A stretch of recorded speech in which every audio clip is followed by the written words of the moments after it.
तुम्हें कैसे ज्ञात हुआ कि बैल की नाक में डाली डालते से वो शांत हो जाएगा? मुझे ज्ञात नहीं था भैया, वो अत्यंत आक्रामक हो रहा था, इसलिए मैं उसे अचेत करना चाहता था, लक्ष्य से चूक गया। हे ऋषभ महाराज, हम आपसे लड़ना नहीं चाहते, हम बस आपको हमारी गाड़ी में बांधना चाहते हैं ताकि हम अपनी माता को सुखपूर्वक फाल्गु नदी तक ले जा सके, उनके कोमल पग को कंकर और कांटों से बचा सके।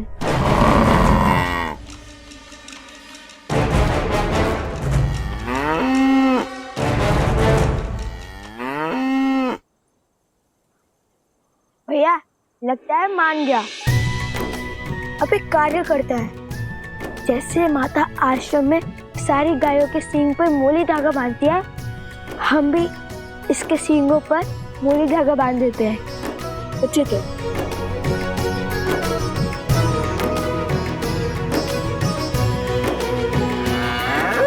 जाओ भैया। जा। सच्ची में जाओ? जा। सच्ची में? अरे जाओ।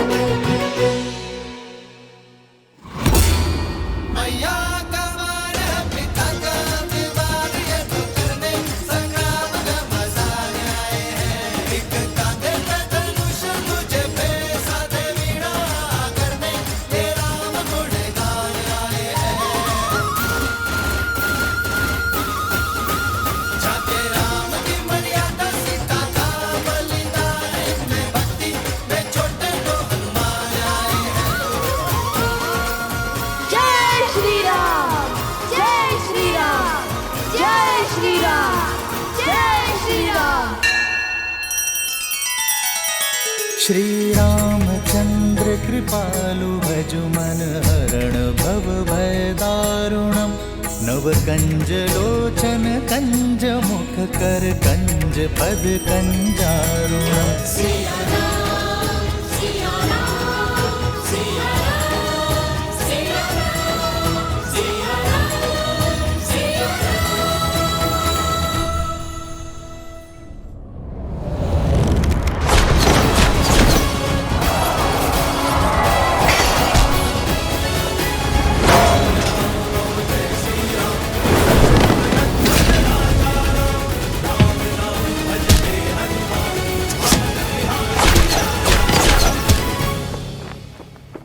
ओम विदात्मनि विद्याहे हिरण्यगर्भाय धीमहि तत्रो ब्रह्मा प्रचोदयात्।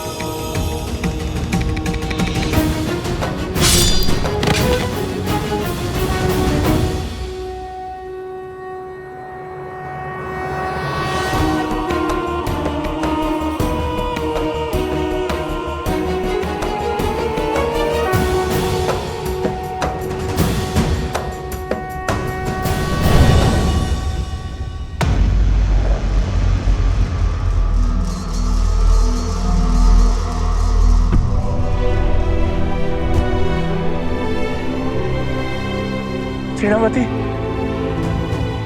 आंखें खोल बहन।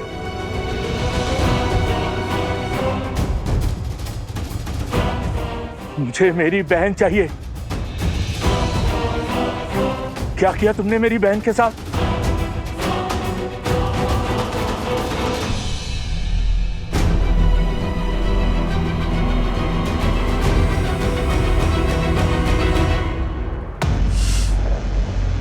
बालकों को नहीं मार पाया वृषभासुर। भैया अब हमारी बैलगाड़ी सज्ज है, अब माता को कोई कष्ट नहीं होगा।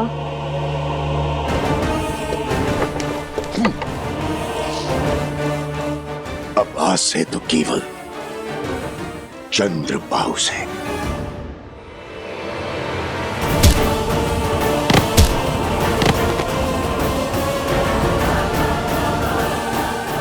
आज पिताश्री को मुझ पर कितना गर्व होगा।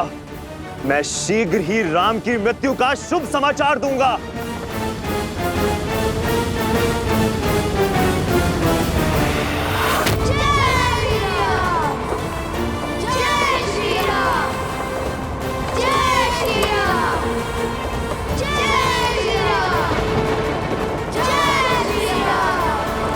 जय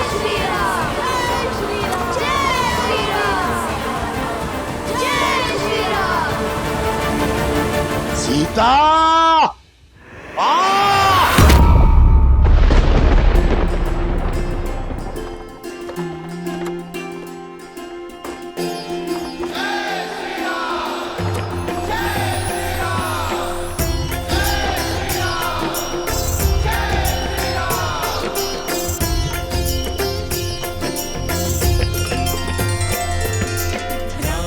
अयोध्या की ध्वजा है।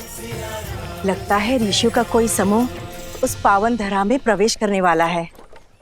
आप कभी गई है वहां? बहुत सुना है धर्म की इस नगरी के बारे में। वहां के सुंदर सुंदर वन उद्यान, कल कल बहती सरयू नदी, इक्ष्वाकु वंशजों की बड़ी बड़ी प्रतिमाएं और राजा राम का सुंदर महल।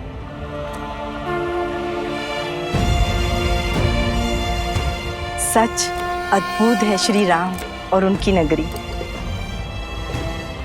देखो, अयोध्या का ध्वज। संकेत समझ रहे जादूगर? शीघ्र ही गुरुदेव हमें अयोध्या में प्रवेश करने की आज्ञा देंगे।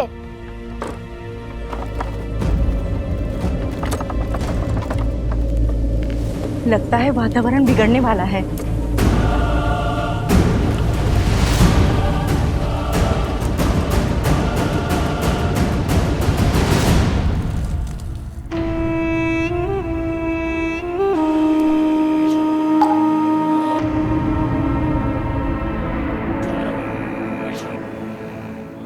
जागो, मैं तुम्हें अपना रूप, अपना स्वरूप, अपनी पहचान देता हूं।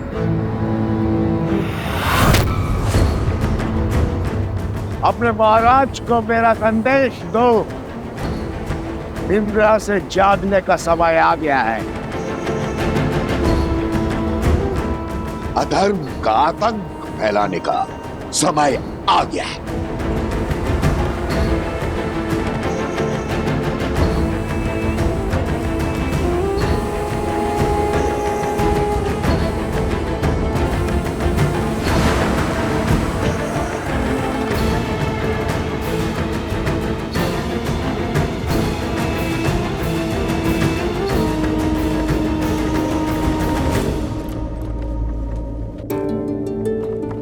ध्यान से सुनो, शीघ्र ही हम गांव में प्रवेश करने वाले हैं। जब तक माता फाल्गु नदी में तप कर रही हैं, क्यों ना तब तक हम थोड़ा भ्रमण कर ले, सुंदर सुंदर घर, उपवन, मंदिर आदि देख ले, लड्डू पेड़े खा ले। क्यों, कैसा विचार है? यह विचार तो बहुत अच्छा है, किंतु मेरे मन में एक विचार और आ रहा है। एक बात बताओ, सच में ये ऋषभ उतना भव्य है जितना तुमने कहा था? लगता तो बड़ा शांत है, इतना भयंकर था वो, तो तुमने पकड़ा कैसे? क्या कहा तुमने? कुश ने इस बैल को पकड़ा?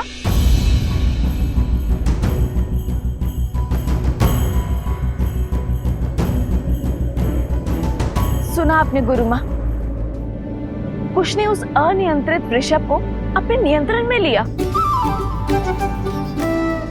अच्छा, अब तुम असत्य भी बोलने लगे हो। सत्य कह रहा हूँ माता, केवल मैंने नहीं किया, जो भी किया हम दोनों ने किया, है ना लव भैया? लव?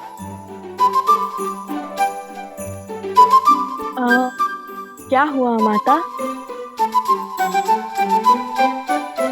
मुख बंद नहीं रख सकते थे? क्षमा कर दीजिए भैया, वो मित्र पूछ रहे थे तो मैंने बता दिया।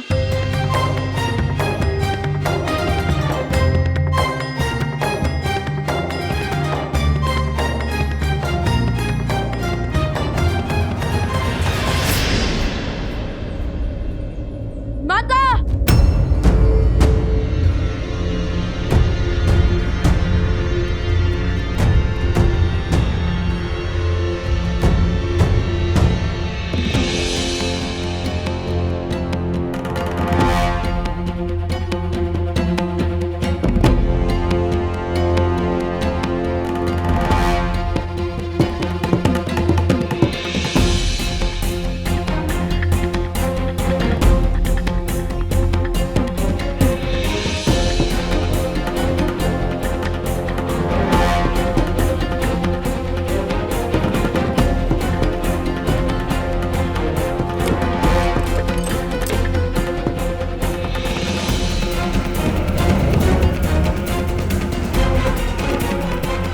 यहाँ तो ना घर बचा, ना मंदिर, ना लड्डू।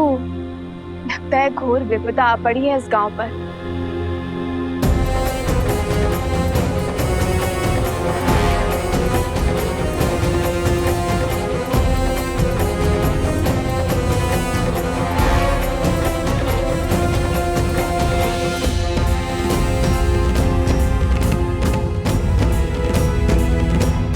सब कुछ उजड़ा हुआ है माता, परंतु वो देखो उत्तर की ओर, वहाँ अभी भी एक वृक्ष है, घना वट वृक्ष।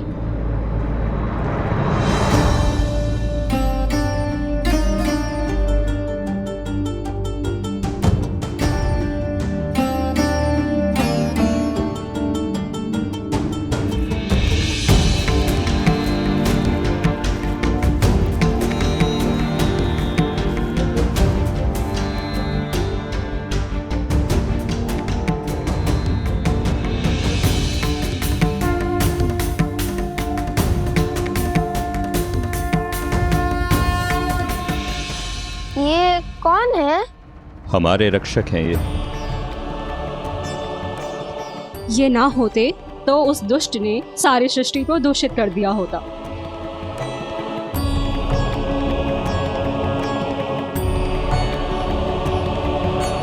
माता, ऋषिवर कब से तपस्या में लीन होंगे? अनेक वर्षों से। आपको कैसे पता?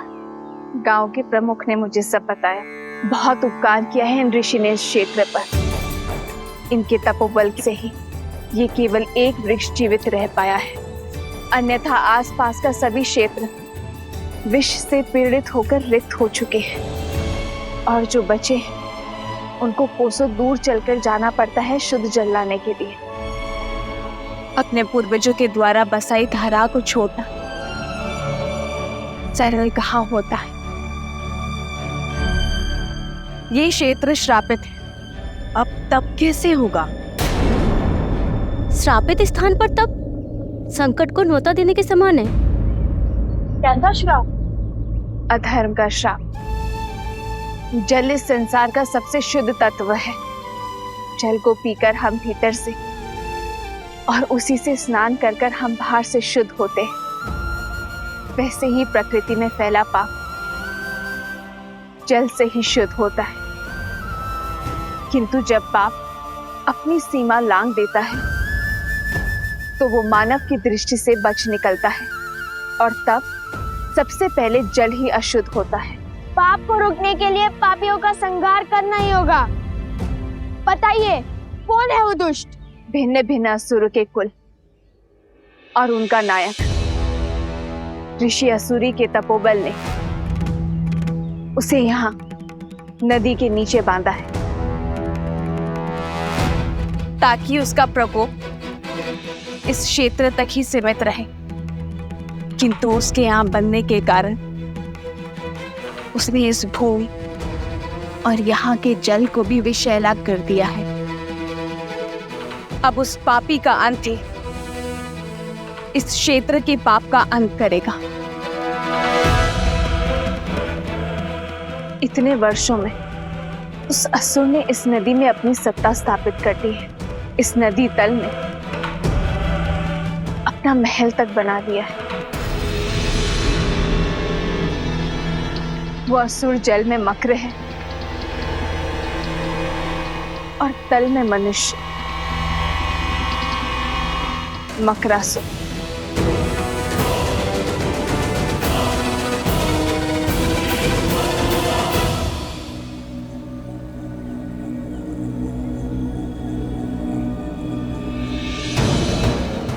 आओ मकरासुर, आओ, तुम्हारी ही प्रतीक्षा थी।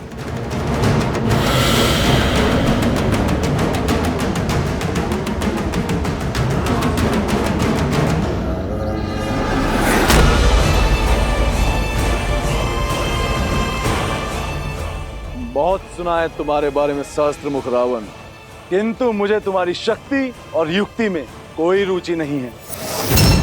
मैं यहाँ केवल तुम्हारे रक्त का मान रखने के लिए आया हूँ। सुमाली जैसे असुर और पुलस्त्य जैसे महान ऋषि का अंश जो है इसमें। युक्ति को तुम्हारी शक्ति की आवश्यकता है मकरासुर। असुर कुल के अस्तित्व का प्रश्न है मकरासुर। क्यों मुख मत मोड़ो? देवासुर संग्राम के अंत के साथ मानवों और असुरों के संग्राम का शंखनाद हो गया। पूरी मानव जाति एक साथ असुरों के विरुद्ध आकर खड़ी हुई है। ऋषि यज्ञ और तप से हमारी शक्ति छीन करते आए हैं। ऋषि साधारण मनुष्यों के सहायक बन बैठे हैं और मनुष्य ऋषियों के संरक्षक। जल के बाहर जो भी हो, मुझे उससे क्या? मैं अपने राज्य में सुरक्षित हूं। देखो, धरा पे कैसा अकाल छाया है और यहां नीचे मैं साक्षात देवराज की भांति आनंद में मग्न हूं। ये राजपाट मेरे बल का प्रमाण है। गांव के गांव मेरे भय से खाली हो गए।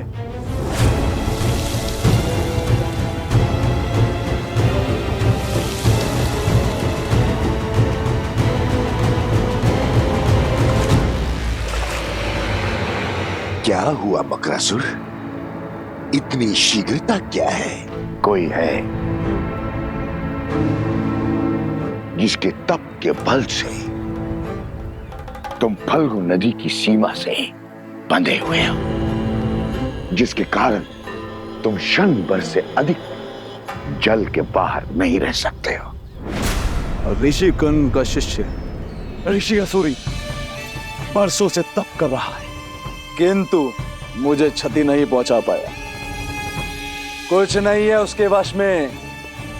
अगले 100 वर्षों में उसी पेड़ के नीचे उसका शरीर कीटों का भोजन बनेगा। फिर मैं स्वतंत्र होकर इस नदी के पार जा पाऊंगा और पलक झपकते ही मेरे 100 वर्ष बीत जाएंगे। यदि शत्रु एक से अधिक हुए तो, और 100 वर्ष यदि अनंत काल में परिवर्तित हो गए तो? किसकी बात कर रहे हो? कौन है वो? वही जिसने धर्म की स्थापना का बीड़ा उठाया है। कौशल नरेश श्री राम।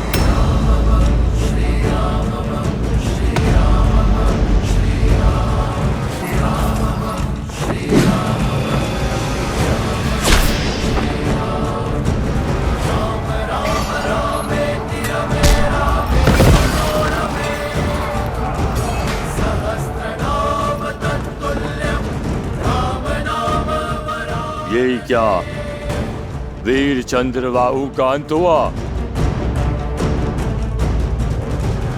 ओम विदात्मनि विद्याहे हिरण्यगर्भाय धीमहि तत्रो ब्रह्मा प्रचोदयत्। ओम विदात्मनि विद्याहे हिरण्यगर्भाय धीमहि तत्रो ब्रह्मा प्रचोदयत्।